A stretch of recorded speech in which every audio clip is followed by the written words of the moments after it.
I want to welcome you to the Ask Jeff YouTube Christmas edition. Here we go. It says, was Jesus born on December 25th? Well, I can say with 99.9999% accuracy, no. Now, obviously, traditionally he was, and there's multiple reasons for that. There's both a secular and a sacred explanation. I'm not going to get into the secular because it deals with all kinds of pagan festivals, celebrations, etc. And the thought is that we just Christianize paganism, which may or may not be. However, the quote sacred tradition is that because of the crucifixion of Jesus Christ on the 14th of Nisan, which typically lands late March, early April, the thought is, and it is tradition, that the conception of whom we know as Jesus Christ would have been the same day as his passion or his crucifixion, which if you go forward about 9 months, lands you approximately on December the 25th. At the end of the day, nobody knows the exact date that the quote word became flesh. However, just a few things to make you think about today. Number one,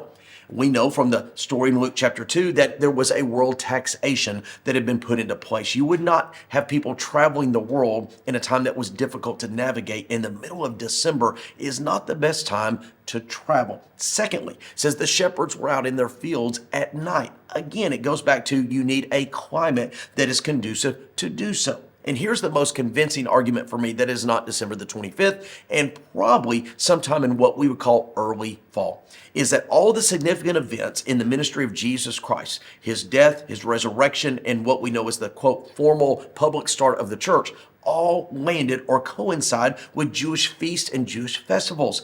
You have unleavened bread, you have Passover, you have Pentecost. Doesn't it just make sense that the incarnation would do so as well? Well, it just so happens that in the early fall, which by the way is a great time to travel, and shepherds will be in the night with their sheep, is what we know as the Feast of Tabernacles, which means one who dwells within or in. And yet the word Emmanuel, which was prophesied by Isaiah, means he who dwells among us. So again, December 25th, more likely not, lots of reasons, explanations. At the end of the day, it really doesn't matter what the day was he was born. It's the day that he died and the day that he rose that makes the faith plausible, feasible, and rock solid. Defensible. Great question. If you have one, send to AskJeff.net. Maybe your question will be tomorrow's. Thanks for being a part of today's daily question. Now, we answer a question each and every day.